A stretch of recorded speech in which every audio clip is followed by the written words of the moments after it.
पीले दांत वाली बहू। रंजना कभी ब्रश नहीं करती थी। उसे कितनी बार उसके माँ बाप ने डांटा, लेकिन उसका कोई असर उस पर होता ही नहीं था, जिस कारण से उसके दांत पीले पीले हो जाते हैं। शादी के बाद। अरे बहू, वैसे तो तुझ में कोई कमी नहीं है, पर तेरे दांत इतने पीले कैसे हैं बेटा? कैसे मतलब? कोई सर्जरी थोड़ी ना कराइए। वो तो क्या नाम, मैं ब्रश नहीं करती थी तो पीले हो गए। अब क्या करूं? आप कहें तो लाल करवा लूं या फिर काले? यार ये क्या है, क्यों माँ से लड़ रही हो? लड़ रही हूँ? अरे मैं लड़ रही हूँ या ये बोल रही है कि दांत पीले हैं, पीले। अरे तपस्या थोड़ी ना की है इन्हें पीले करने के लिए। बकायदा ब्रश नहीं किया है 20 साल तक, तब जाकर। छी, कैसी बात कर रही हो? ये उस वक्त तो पीले नहीं थे जब हम लोग तुम्हें देखने आए थे। अरे तब साफ करवा लिया होगा डेंटिस्ट के पास जाकर। अब देखो कैसे पीले पीले लग रहे हैं। रंजना सास की तरफ गुस्से से देखती है। फिर शुरू हो गई पीले पीले पीले। अरे पीले तो तब भी थे जब मेरे हाथ का रसगुल्ला उड़ा उड़ा कर खा रही थी और बोल रही थी, लड़की नहीं गुणों का खजाना दे रहे भाई साहब आप। खैर, अब वो लोग करते भी तो क्या करते, पीले दांत वाली बहू पल्ले पड़ी थी तो झेलना तो था ही। एक दिन कीर्तन में रंजना गाना गा रही थी। अरे कमला बहन, माँ का द्वार है, यहाँ तो सब शुद्ध होकर आते हैं, फिर अपनी बहू को ब्रश भी नहीं करवाती तुम। दूर से पीले पीले दांत भक्ति में बाधा उत्पन्न कर रहा है। अरे कोई 2 साल के बच्ची थोड़ी ना लेकर आई हूँ मैं बहू बनाकर। अच्छी खासी लड़की है, अरे कैसे करवाऊं ब्रश?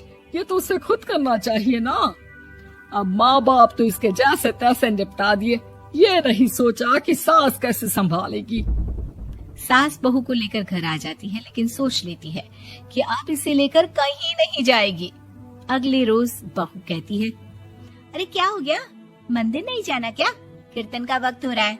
मेरी मधुर वाणी से कान्हा जी जागते हैं और सोते हैं। आप तो जानती है ना उनकी भक्ति में कितना मन लगता है मेरा। वो क्या है ना, तबीयत ठीक नहीं लग रही है मेरी, आराम करूंगी मैं। तबीयत ठीक नहीं लग रही? अभी तो मिथुन के गाने पर नाच रही थी आप, और अब बोल रही है कि तबीयत ठीक नहीं लग रही।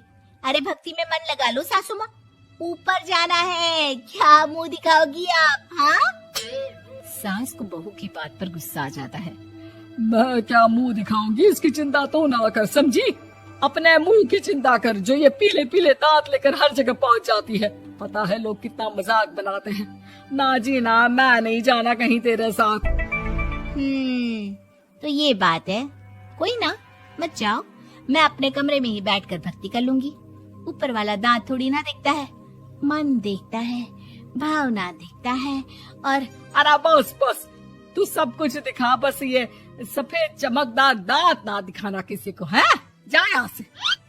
बहू को सास की बात का कोई फर्क नहीं पड़ता, वो तो जैसी थी वैसी ही रह जाती है। सुबह नहाकर किचन में खाना बनाना, फिर खाना खाना, कीर्तन भजन करना और सो जाना। एक दिन, माँ जी मैं सहेली के घर जा रही हूँ, शाम को लेट आऊंगी।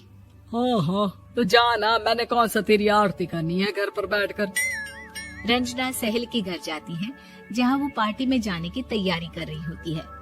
अरे शिखा, कहाँ जाने की तैयारी कर रही है? मैं गलत वक्त पर आ गई क्या? अरे नहीं यार, उल्टा सही वक्त पर आई है। मैंने ये साड़ी और ज्वेलरी निकाली है यार, शाम को इनके ऑफिस की एक पार्टी में जाना है। बताना कैसा लग रहा है ये सब? नहीं यार, इस ड्रेस के साथ तो वो वाली ज्वेलरी अच्छी लगेगी। हाँ हाँ सही बोल रही है, मैंने ध्यान ही नहीं दिया। वैसे तो हमेशा से मस्त फैशन सेंस रखती है। तो बड़ा जाती होगी ना पति के साथ पार्टी में। रंजना कुछ नहीं बोलती, बस सोचती है कि यार काश ये बात सही हो जाती, पर मैं क्यों नहीं जाती पार्टी में? क्या इन लोगों की कोई पार्टी होती नहीं होगी? रंजना घर आती है और रात में पति से सवाल करती है, एक बात बताइए, आप मुझे किसी पार्टी में क्यों नहीं ले जाते? क्या आपकी यहाँ ऑफिस में पार्टी नहीं होती? पति बेचारा